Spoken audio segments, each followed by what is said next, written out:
하나님의 구원은 우리가 죽어서 천국 가는 것이 전부일까요? 전혀 그렇지 않습니다.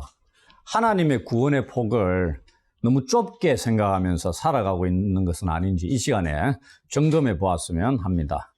우리가 관심을 갖고 있는 이 의식주 문제뿐만이 아니라 다양한 삶의 전 영역에서 하나님께서 얼마나 영향력을 미치고 있는가를 우리가 말씀을 통해서 살펴보았으면 합니다. 그리고 우리는 하나님의 구원의 은혜에 어떻게 반응해야 하는가에 대해서도 알아보도록 하겠습니다. 그래야 이 세상에서 구원받은 자로서 삶의 전 영역에서 하나님께서 베푸시는 이 풍성한 구원의 은혜들을 맛보며 살아가는 자들이 되었으면 합니다. 1절을 보시면은 장소와 시간적인 이 배경에 대해서 언급을 하고 있습니다. 마라에서의 썬물을 이 달게 변화시킨 사건을 우리가 출애굽기 15장 22절부터 27절 말씀을 지난번에 살펴보았습니다. 그 사건을 경험한 이스라엘 자손들이 사막의 오아시스 같은 이 엘림에 이르렀습니다. 그리고 오늘 1절을 통해서 확인할 수 있는 것은 그 오아시스, 이 샘물이 물샘이 12이 있었고 종려나무가 70그루가 있었던 그곳에서 약 한 달 조금 넘게 머물렀음을 알 수 있습니다. 광야를 지나면서 그와 같이 멋진 곳을 만나기가 쉽지 않죠. 거기에서 이 이스라엘 백성이 출애굽한 직후에 한 달 조금 넘게 머무른 것을 확인할 수 있습니다. 광야를 지나며 고생했던 그들에게는 너무나 꿀맛 같은 시간들이었을 것입니다. 그러나 그들은 그곳을 떠나야 했습니다. 이스라엘 온 회중이 엘림을 떠나 어디에 도착했냐면은 신광야에 도착했다고 되어 있습니다. 이때가 출애굽 후 둘째 달 15일 되던 날이다. 이렇게 시간을 기록해 놓고 있습니다. 시기를. 그 말은 출애굽 한 이후에 한 달 반 가까이 경과한 시점이다. 이렇게 보시면 된다는 얘기입니다. 아무리 오아시스 같은 곳일지라도 지금 이스라엘 자손들은 가나안 땅이라는 약속의 땅을 향해서 가고 있는 자들이었습니다. 그러니 그들에게 이곳은 최종 정착지가 아닌 거죠. 단지 아무리 좋은 곳일지라도 거쳐서 지나가는 곳에 불과했습니다. 이스라엘 자손들은 홍해도 건넜습니다. 그 어느 민족이 홍해를 건너는 경험을 했겠습니까? 그 다음에 오아시스 엘림에서의 하나님의 풍성한 은혜도 누렸습니다. 그러면 자기들이 생각할 때 이제 출발을 하잖아요. 그럼 광야에서 좀 힘든 상황을 만나더라도 불평하지 않고 이 하나님이 계시니까 우리가 잘 인내하면서 생활하자. 이렇게 생각했습니까? No. 전혀 안 그렇습니다. 그러한 것을 우리가 너무 빨리 보게 된다는 것이 놀라울 뿐입니다. 2절, 3절에 보시면은 이 성경은 곧바로 백성들이 원망하는 걸 언급합니다. 중간에 쉬는 것도 없어요. 다른 설명도 없습니다. 바로 원망하는 것으로 나옵니다. 이번에는 이 먹는 것 때문에 이스라엘 자손들이 모세와 아론을 원망하고 있다 되어 있습니다. 지금 우리가 1절부터 12절까지만 읽었는데 이곳에서 원망하다, 불평하다는 이 동사나 명사형이 7번이나 나옵니다. 그 말은 뭐죠? 이 단락에 원망, 불평이 핵심 주제 중에 하나다. 그리고 이들이 원망이나 불평을 습관처럼 해왔다. 이렇게 보시면 됩니다. 딱 한 번 잘못해가 실수로, 그게 아니고요. 12절에 불과한 이 단락에서 7번 이 용어가 반복되고 있다는 것. 그들이 습관적으로 지금 광야를 지나면서 모세와 아론에게 궁극적으로 하나님께 원망을 쏟아붓고 있다. 그렇게 보시면 됩니다. 그러면서 애굽 땅에서 고기 가마 곁에 앉아있던 때와 떡을 배불리 먹던 때의 기억을 떠올립니다. 그래서 우리가 옛날이 좋았다. 아, 옛날이요 하면서. 그리고 그곳에서 여호와의 손에 죽었더라면 좋았을 것이라고 불평하고 있습니다. 지금 이들은 430년 동안 노예 생활하던 그 이집트를 벗어나서 그곳으로부터 구원받아 이 자유인으로서 지금 광야를 지나고 있습니다. 어디를 향해? 약속의 땅을 향했어요. 그러면서 어려움을 지금 광야에서 겪고 있는 겁니다. 이들은 자유인으로 광야에서 죽은 것보다는 차라리 이 압제에 짓눌려 노예로 사는 게 더 낫다. 이렇게 말하고 있는 겁니다. 출애굽한 것이 잘못이다 이 얘기입니다. 근본적으로 잘못됐다 이 말입니다. 출애굽한 게. 결코 애굽에서 나오지 말았어야 했다 이 얘기입니다. 이집트로 돌아갈 수만 있으면은 돌아갔으면 하는 마음이 담겨 있는 원망으로 보시면 됩니다. 돌아갈 수 있습니까? 홍해를 건넜기 때문에 못 돌아갑니다. 홍해 건넜다는 의미가 그겁니다. 이제 다시 그들이 홍해를 육지처럼 건널 수 있습니까? 불가능한 겁니다. 그리스도인들이 구원받고 난 뒤에 하나님 나라에 이르기까지 가는데 다시 옛날로 돌아간다는 것은 생각도 해서는 안 되는 일이라는 얘기입니다. 그런데 이들이 지금 원망하면서 그런 짓을 하고 있는 겁니다. 심지어 애굽에서 죽어버림으로 광야에서 이러한 고통을 당하지 않고 있는 자들이 더 복되다고 애둘러서 말하고 있는 겁니다. 그래서 모세와 아론이 자기들을 지금 광야로 인도해서 죽이려 하고 있다고 비난하고 있습니다.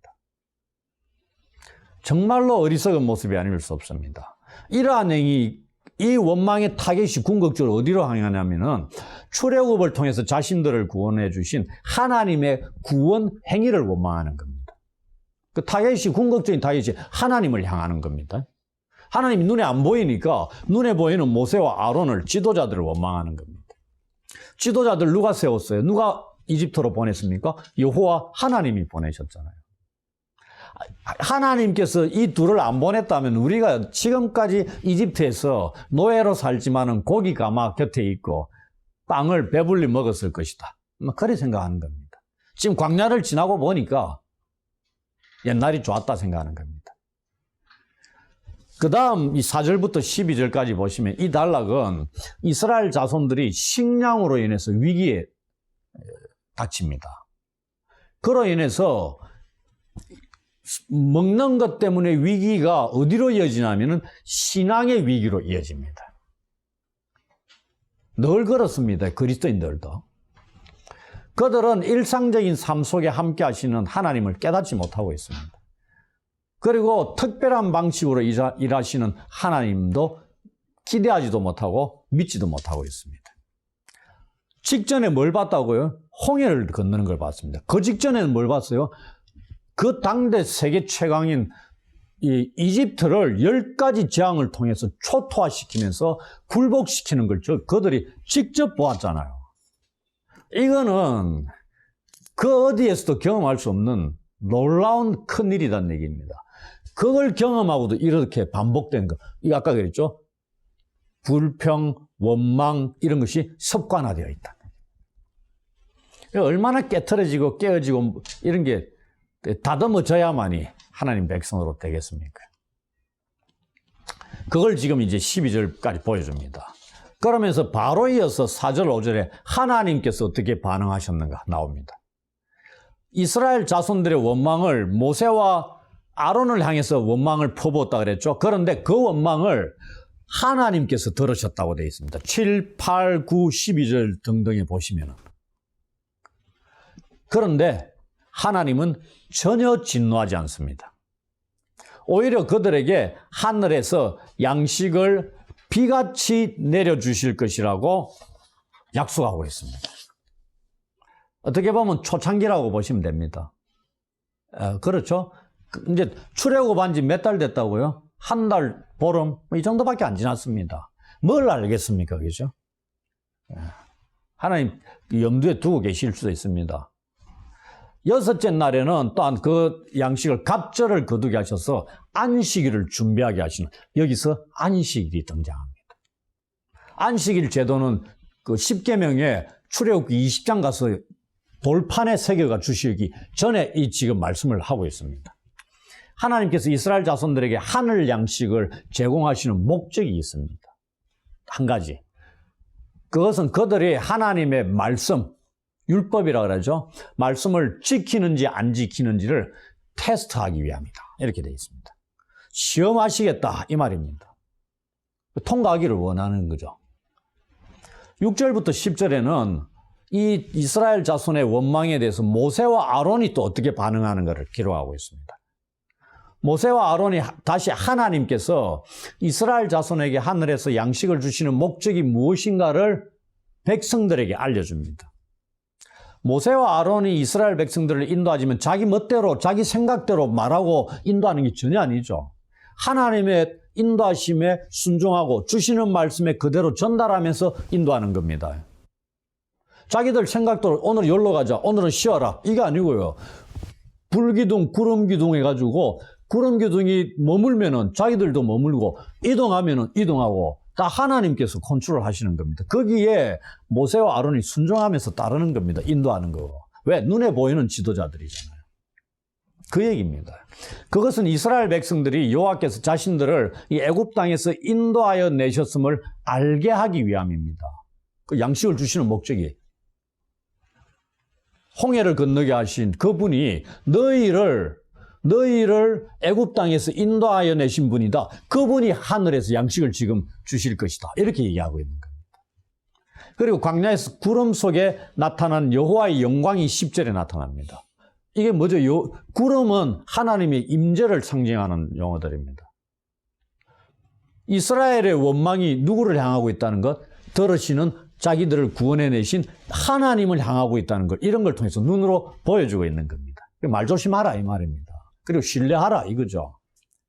너희들 눈에 안 보인다고 함부로 짓거리지 말라 이 말입니다. 다 들으시고 또 너희들 눈으로 보이게끔 구름 가운데 영광이 드러나게 하셔서 그들과 함께 하시고 임재하고 있다는 걸 보여주는 겁니다.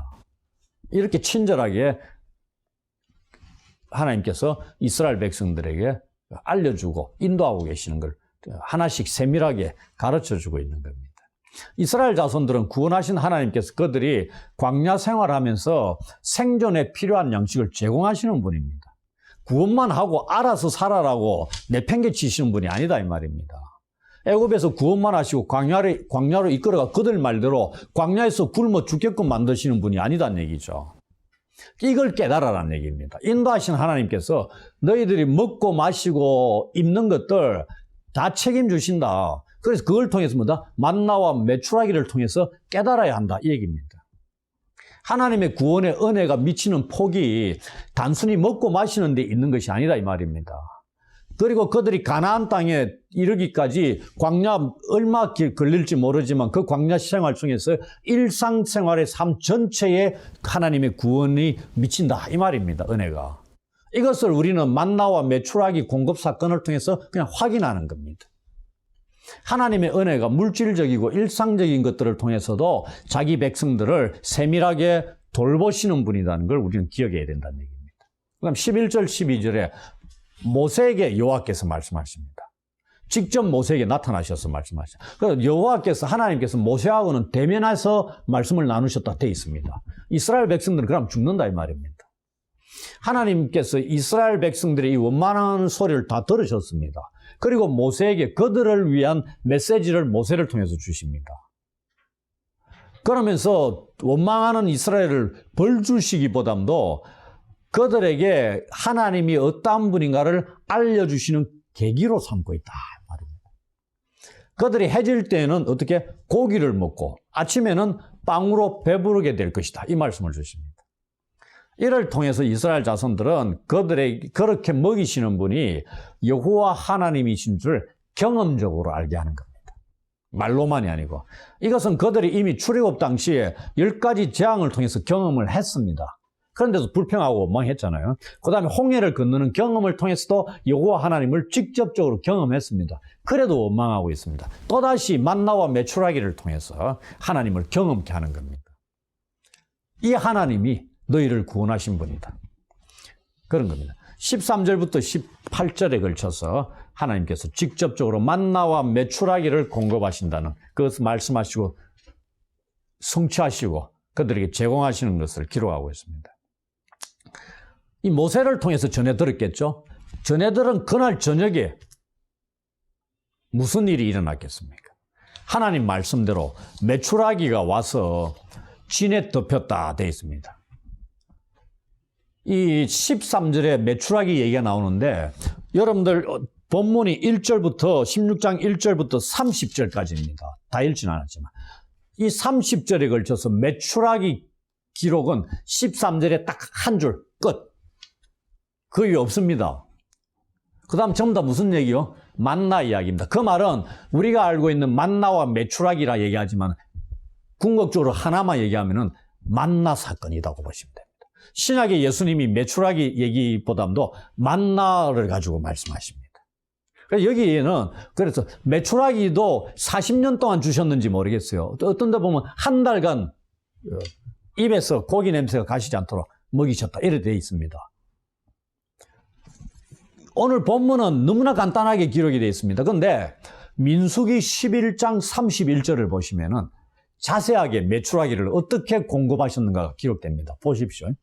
바람이 여호와에게서 나와 바다에서부터 메추라기를 몰아 진영 곁 이쪽 저쪽 곧 진영 사방으로 각기 하루길 되는 지면 위 2규빗쯤에 내리게 한지라. 얼마나 자세하게 보고하고 있습니까? 이게 그냥 꾸며낸 얘기가 아닙니다. 이 일을 누가 하셨다고요? 여호와로부터 시작된 겁니다. 바람도 하나님으로부터 나왔다 이렇게 되어 있습니다. 잘 생각해 보십시오. 진영 각 사방으로 하루길이다. 하루길 기준 제가 몇 킬로인지 모르겠는데 하루길에 지면 위 2규빗이다. 한 규빗이 어디냐면 요쪽에서 이 정도까지거든요. 한 45cm 됩니다. 그럼 2규빗이면은 90cm입니다. 여러분들 그 테이블이 한 90 됩니까? 그러니 지면에서 이 밑 바닥에서 위에까지 폭이 아니고 높이. 예. 그러니 이 정도까지 메추라기가 덮였다. 지면 사방으로 하루길 거리만큼. 지금 출애굽한 이스라엘 백성들이 몇 명입니까? 약 200~300만 명이 됩니다. 여러분들 200~300만 명에게 메추라기 먹이는데 우리 집만큼 가득 채워가 되겠습니까? 택도 없죠. 이 정도 분량이 아니면은 이게 몇 끼 식사? 한 끼 식사입니까? 한 끼 식사. 생각해 보십시오. 저녁마다 메추라기가 어디서 오는지 모르는데 와가지고 우리 그것도 기가 막히게 진 사방으로 진을 덮어가지고 우리를 덮어 씌우는 게 아니고요. 나가면 보이게끔 진 사방에 90cm 가까이 쌓였다. 생각해 보시죠. 팔딱팔딱 뛰면서 딴 데 도망가겠습니까? 거두어 들이기만 하면 되게끔 딱 식탁을 차려놓은 겁니다.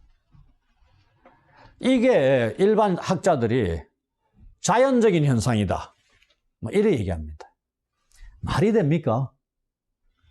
자연적인 현상을 하루 이틀이지. 만약 이게 한 달 지속됐다 해보십시오. 한 달 동안 이 많은 메추라기를 어디서 데려오겠어요? 자연현상으로 가다가 여기서 먼 데 쏘다가 힘이 떨어지가 툭 떨어졌다. 이게 말이 됩니까? 잘 가다가 우리 진영에서 탁 떨어졌다 이 말입니다. 너무 지쳐가지고. 말도 안 되는 겁니다. 하나님께서 하셨다는 겁니다. 이걸 경험케 하는 겁니다. 홍해를 건너는 만큼 놀라운 거 아닙니까? 하나님께서 모세를 통해 주신 약속은 저녁에는 이처럼 고기를 먹고 아침에는 이 빵으로 배부르게 될 것이다. 이 말씀을 주십니다. 그럼 저녁에 메추라기 먹고 아침이 되었죠. 빵으로 배부르게 될 것이라고 하셨는데 빵을 어떻게 공급하시겠습니까? 생각해 보십시오. 그 사막에서 빵을 공급 가능하겠습니까? 밀가루 반죽 어떻게 하겠어요? 들고 나온 게 없는데. 13절, 14절 보십시오. 하나님이 빵을 어떻게 공급하시는가? 아침에는 이슬이 진 주위에 있더니 그 이슬이 마른 후에 광야 지면에 작고 둥글며 서리가 같이 가는 것이 있는지라. 이게 뭔지 몰라가지고 서로에게 이것이 무엇이냐 이렇게 얘기합니다. 서로. 이걸 히브리어로 딱 두 단어입니다. 만후입니다. 근데 우리가 번역하니까 이것이 무엇이냐 이렇게 길어진 겁니다. 만후. 여기에서 만나가 나온 겁니다. 그런데 이 만나가 가시같이 희고 맛은 꿀 섞은 과자 같다 이렇게 되어 있습니다. 맛은 괜찮았겠죠. 우리가 안 먹어봐서 모르지만은 꿀이 섞였다 이 말입니다. 밀가루로만 돼 있다 이러면은 그걸 먹는데 조금 그렇겠죠. 근데 꿀이 섞여 있으니까 좀 달달했고 먹기에도 상당히 괜찮았겠죠. 뭐 그 이후에 어떤 민족도 이걸 먹어본 민족은 없으니까요. 이어서 모세는 만나에 대한 여호와의 명령을 이스라엘 자손에게 전달합니다. 16절에 보시면 각 사람은 그것을 먹을 만큼만 거두라 이래요. 욕심 부리지 말라 이 말입니다. 이게 뭐냐면 어떤 학자는 일상성에 대한 훈련이다 이렇게 정의합니다. 멋진 표현 아닙니까? 매일매일 되풀이되는 것 훈련시키는 겁니다. 그러니 양을 네 먹을 만큼만 가져가라 이 말입니다. 무진장 깔려 있겠죠. 욕심내가지고 내가 10인분 가져올 수도 있는데 그러지 마라 이 말입니다.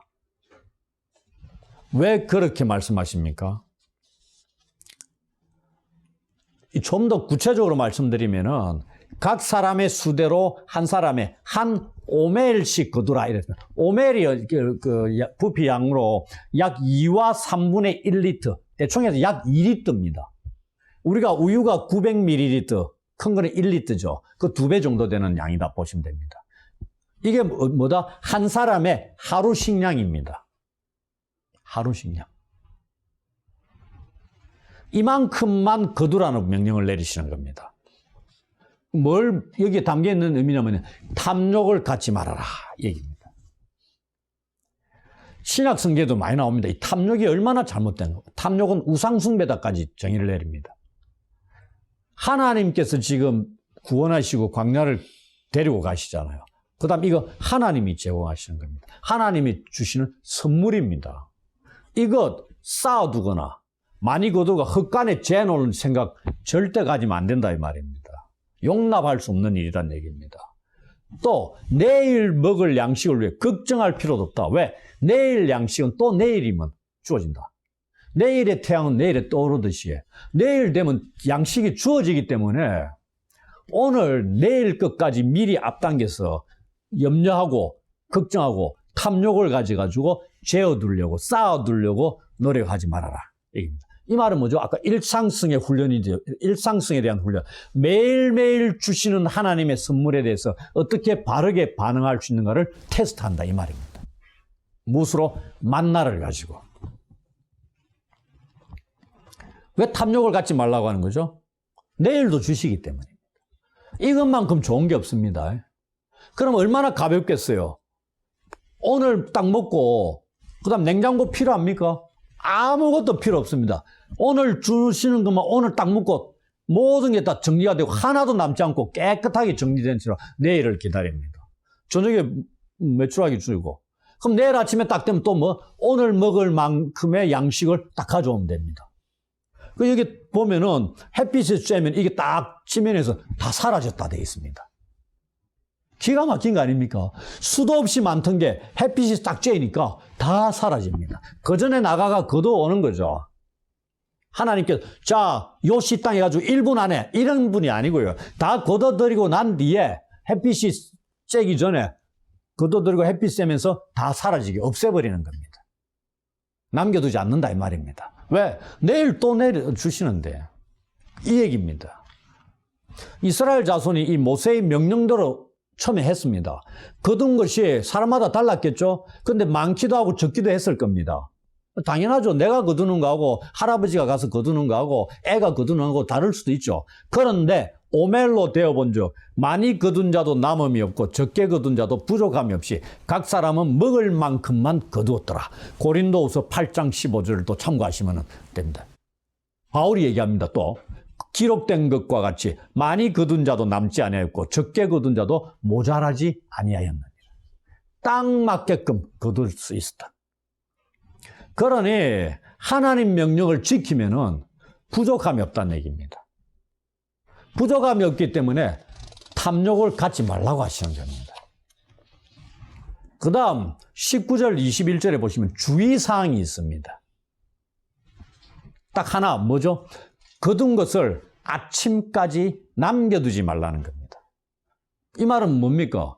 그날 거둔 것 그날 다 소비해라. 다 먹어라 이 말입니다. 그러니 먹을 만큼만 가져가야 되는 거죠. 욕심 가지면은 어떻게 먹고 남은 거 내버려 두면 안 된다 이 말입니다. 그 말은 왜 그렇죠? 매일 양식을 주시기 때문입니다. 그런데 그들 중에 순종하지 않고 아침까지 남겨둔 자가 있었습니다. 그래 어떻게 됐죠? 벌레가 생기고 악취가 났다. 그 말은 뭐예요? 못 먹게 됐다 이 말입니다. 우리가 아끼면 똥 된다 이런데 아끼는 게 아니고요. 탐욕을 가지게 되니까 못 먹게 돼버리는 겁니다. 하나님 말씀이 순종 안 한 거죠. 그러니 쓸모가 없게 돼버렸다는 얘기입니다. 왜 이랬겠어요? 염려했겠죠.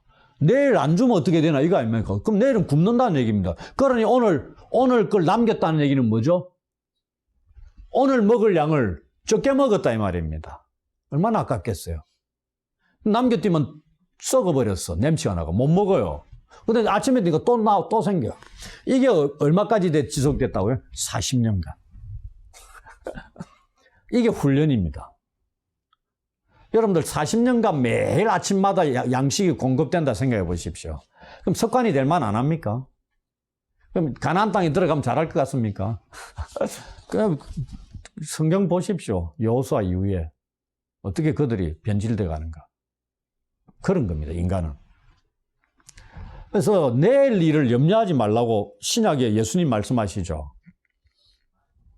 이게 그대로 적용되는 겁니다. 그들은 염려한 겁니다. 내일 안 주면 어쩌나 이 얘기입니다.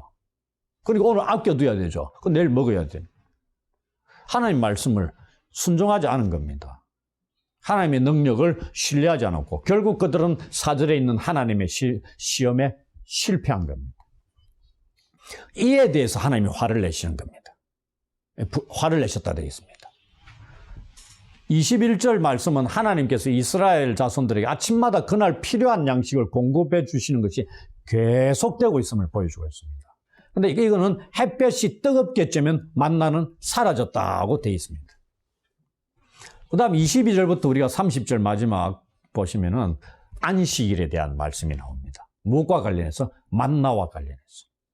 4절에서 하나님께서는 모세에게 하늘에서 양식을 비같이 내리심으로 그들이 하나님의 율법을 지키는지 안 지키는지 시험하신다고 말씀하셨거든요. 그것을 지금까지 만나를 통해서 14절부터 21절에 걸쳐 5일 동안 매일 아침 사람 수대로 한 오멜씩 거두고 다음 날까지 남겨두지 말라는 명령을 통해서 시험을 했습니다. 근데 이제는 안식일과 관련해서 6째 날에 그들이 어떻게 해야 되는가를 통해 시험을 하고 있습니다. 6째 날 만나 거둠과 관련한 핵심이 무엇이냐면요. 6째 날에는 각 사람이 갑절의 식물 곧 하나에 2오멜씩 거둔지라 되어 있습니다. 이 구절에서 우리는 놀라운 반전을 보게 됩니다. 어떤 신학자는 이것을 어떻게 표현하고 있냐면은 정말 기분 좋은 비틀기 이렇게 합니다. A delightful twist 이렇게 표현하고 있습니다. 제가 이렇게 번역했는데 정말 멋진 표현 아닙니까? 하나님의 이 6일째 꽃배기로 주시는 걸 하나님이 기분 좋게 비틀었다 이 말입니다. 이걸 놀라운 반전으로 보는 겁니다. 왜 반전이냐면은 전체 본문을 나중에 자세히 살펴보시면은 얼마나 놀라운 반전인가를 확인하게 되는데요. 6째 날에 날마다 거두던 것에 갑절을 거둘 것이라는 것을 하나님께서 5절에 모세에게 알려줍니다. 5절 이유를 보시면 모세가 백성들에게 이것을 알려주었다는 기록이 있다 없다? 없습니다. 그럼 백성들은 알아요 몰라요? 모릅니다. 근데 6일째 나가요 안 나가요? 나가죠 당연히. 밖에 나가 거두었는데 어떻게 거두었어요? 하나에 2오멜씩 거두었다 이렇게 되어 있습니다. 왜 2오멜씩 거두었는지 모르죠. 아니면 모세를 통해서 말씀하셨는데 기록이 안 됐을 수도 있는데 우리가 생각할 때는 평소에 갑절을 걷어왔어요. 그랬더니 회중의 모든 지도자들이 모세에게 와서 이 사실을 알립니다. 그러니 몰랐다는 겁니다. 걷어왔는데 꽃배기로 걷어왔어, 백성들이. 그러니 지도자들이 모세에게 와가 말하는 겁니다. 놀라운 거다는 얘기입니다. 그러면서 모세가 그걸 가지고 안식일에 대한 말씀을 그들에게 알려주고 있다, 이 얘기입니다. 23절에. 일곱째 날은 여호와의 거룩한 안식일이기 때문에 이 밖에서 양식을 거둘 수 없으니까 여섯째 날에 갑절을 거두게 하셨다. 이걸 이제 알리는 겁니다. 29절에 보시면은 여호와께서 모세에게 다시 한 번 더 말씀하십니다. 볼지어다 여호와가 너희에게 안식일을 주므로 여섯째 날에는 이틀 양식을 너희에게 주는 것이니 너희는 각기 처소에 있고 일곱째 날에는 아무도 그의 처소에서 나오지 말지니라. 이 끝에 가가지고 이렇게 다시 여호와께서 모세에게 알려줍니다. 일곱째 날이 무슨 날이라고요? 여호와께 거룩한 안식일이다 되어 있습니다. 그래서 하나님께서 이스라엘 백성들에게 안식하라고 명령하고 있는 겁니다. 그리고 여섯째 날에 안식일에 먹을 양식까지 합해서 2배의 양식을 거둘 수 있게 하셨다 이 말입니다. 그리고 또 뭐라고 얘기하면 여섯째 날에 거둔 거는 다음 날까지 남겨둬라, 보관해라 이 말입니다. 왜냐하면 이틀치 양식을 거뒀으니까 하루분은 여섯째 날 먹고 그 다음 날 하루분은 남겨놔야 되죠. 당연히 남겨놓으라 했습니다, 모세가. 그랬더니만은 냄새도 안 나고 벌레도 안 생겼다는 얘기예요. 이 가능합니까? 첫째 날부터 다섯째 날까지는 그 다음 날 남겨두니까 다 썩어. 악취가 나. 근데 여섯째 날에 거두니까 안식일에 딱 보니까 냄새도 안 나고 벌레도 안 생겨. 이게 자연적인 현상으로 설명됩니까? 불가능합니다. 하나님이 역사하십니다. 그래서 일곱째 날엔 거두러 가지 마라. 왜? 없기 때문에 거두지 가러 가지 말라는 얘기입니다. 나가봐야 허탕친다 이 말입니다. 이게 경고로 주어지고 있습니다. 얼마나 좋은 경고입니까? 그렇게 생각 안 듭니까? 이 2배를 준 걸 아까는 기분 좋은 비틀기라 말씀드렸죠. 또 다른 게는 서프라이즈 파티 이렇게 그런 거 아닙니까? 평소보다 2배를 주는 겁니다. 여러분들 알바하는데 일당 그날 오늘 했는데 사장이 기분이 좋아가 일당의 시급에 일당이 2배를 줬다 생각해 보시죠. 설명도 안 하고 2배 줘봐요. 알바생들이 어떻게 했습니까? 땡큐 한 거죠. 서프라이즈 아닙니까? 그렇게 보기도 한다는 얘기입니다. 이 여섯째 날에 2배를 거뒀으니까 일곱째 날에 쉬어라 이 말입니다. 거두러 가는 필요가 없다 이 말입니다. 여러분들 밖에 나가가지고 만나를 2리터 거두는데 1분 만에 되겠습니까? 아니죠. 수고가 들어가는 겁니다. 그거 하지 말라는 얘기입니다. 왜? 쉬어라 이 말입니다. 얼마나 멋진 경고입니까? 여러분들 경고는 전부 다 부정적으로 생각하잖아요. 여기 경고가 떨어지는데 너무나 기분 좋은 경고입니다. 일하러 가지 마라. 이 명령을 내리는 거. 오늘 훈련 없다. 이런 거. 일 안 해도 돼. 하는데 제공하는 건 다 제공해줘요. 그것만큼 땡큐한 게 어디 있습니까? 하나님께서 지금 모세를 통해 그 명령을 하고 있는 겁니다. 하나님께 거룩한 안식일이니 너희도 나를 섬기는 백성으로 내가 구원해냈지 않느냐. 내가 나에게 거룩한 안식일이니 너희도 쉬어라 이 말입니다. 그게 이제 십계명에 가서 얘기하잖아요. 너희 집안에 종이나 노예, 짐승들까지 몽땅 다 안식일에 일하지 말라. 이렇게 이스라엘 백성들에게 율법으로 주어집니다. 그 얘기입니다. 하나님께서 구원하신 백성들에게 쉬어라 하시고 그 백성들이 또 거느리는 모든 노예들이나 그 다음에 짐승들에게 다 안식을 부여하라 이렇게 얘기합니다. 그게 이제 나중에는 율법으로 오는 거죠. 그러니 이 얼마나 좋은 명령입니까? 불합리하다고 생각합니까? 기분 나쁩니까? 아니죠. 그래서 이 안식일이 뭐냐, 무슨 표징이냐면은 이스라엘 백성들이 이 종살이하던 시절에 이거 종살이하던 시절, 노예 시절이 이제는 뭐다? 과거의 일이 되었다 하는 것을 확정하는 표정입니다. 노예들은 쉴 수 있어요, 없어요? 쉼이 없습니다. 근데 이스라엘 백성들에게 쉬어라 그러잖아요. 그러면서 양식은 공급해 줍니다. 이게 자유인이 됐고 구원받은 하나님의 백성이 됐다는 그 표징이 안식일을 통해서 확인하고 있는 겁니다. 이 천지 만물을 창조하신 이 하나님을 섬기는 그분의 백성이 이제 되었다 이 말입니다. 그런데 이스라엘 자손들이 이 모세의 말에 어떻게 반응하고 있는가? 27절을 보십시오. 참, 일곱째 날에 백성 중 어떤 사람들이 거두러 나갔다가 얻지 못하니라. 이 코믹스러운 일들이 굉장히 많이 나옵니다. 원망하다가 뭘 생각했다고요? 고기 가마 곁에 앉았던 때를, 빵을 배부르게 먹던 때를 기억하고 있습니다. 원망 막 하면서 머릿속에 떠올리는 게, 이게 TV 영상으로 딱 그려보십시오. 얼마나 코믹스러운가. 가끔씩 여기도 나갑니다. 일부가. 이게 뭘 말하죠? 여전히 백성들 중에 일부가 탐욕을 가지고 있다. 2배를 받았는데 또 나간다는 얘기입니다. 이 명령, 안식일에 쉬어라는 명령을 어기는 겁니다. 그래서 하나님께서 배려해 주시고 공급하심에 인간의 탐욕이 끼어들어서는 절대 안 된다는 얘기입니다. 안식일을 앞두고 6째 날에 평소와 다르게 하나님께서 이틀 양식을 주셨죠. 그건 뭐란 얘기입니까? 이스라엘 자손들이 안식일을 평소와는 다른 자세로 보내기를 원하시는 겁니다. 일하지 말고 쉬는 것, 6일째는 일하고 7일 안식일 날은 일하지 말라. 그럼 다른 게 사는 거죠. 그래도 공급이 된다 이 말입니다. 이걸 이제는 이스라엘 백성들에게 주어진 것이다. 그 얘기입니다. 이제 말씀을 정리하고 마치겠습니다. 하나님께서는 이 이스라엘 자손들을 이집트에서 구원하신 후에 광야 생활 가운데서 생존할 수 있도록 먹고 마시는 것을 40여 년간 제공해 주셨습니다. 우리가 성경을 알죠.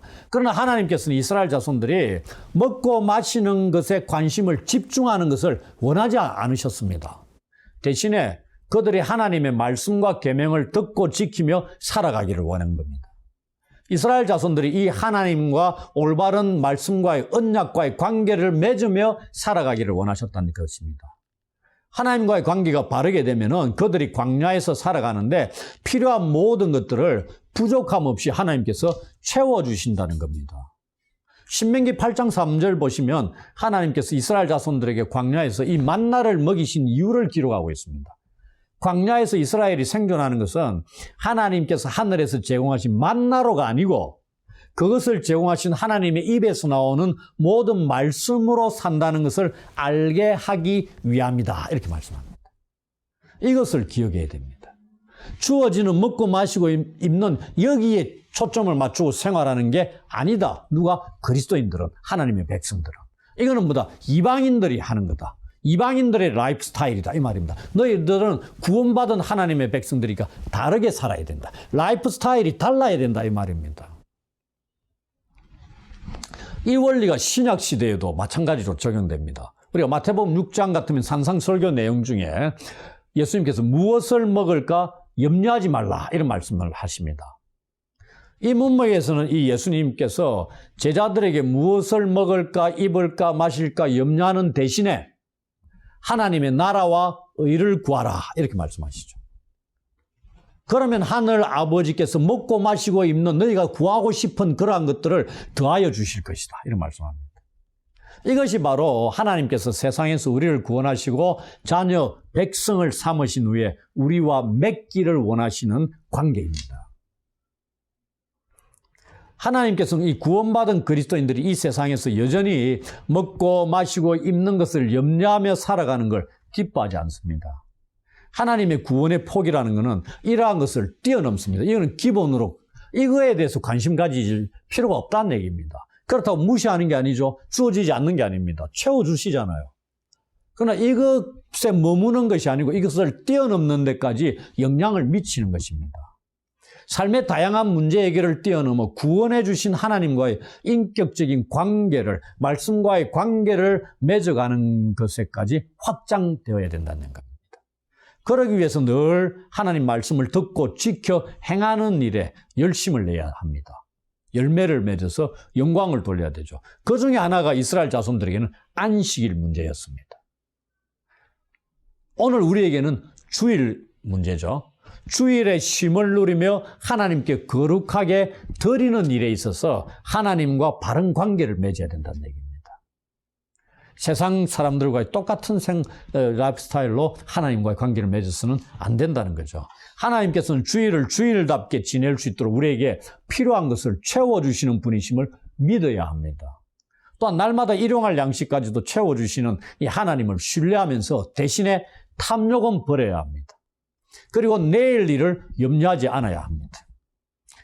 이 시간 이 말씀을 듣는 그런 모든 성도들은 이 하나님의 말씀을 지켜 행하는 자들이 되어야 됩니다. 그리고 6일간 삶 속에서 하나님께서 채우시는 은혜를 마음껏 누리며 주일에는 세상에서 얻을 수 없는 참된 쉼을 마음 편히 누릴 수 있는 그런 하나님의 복을 누리며 살아가는 자들이 되시기를 주의 이름으로 축원합니다. 아멘.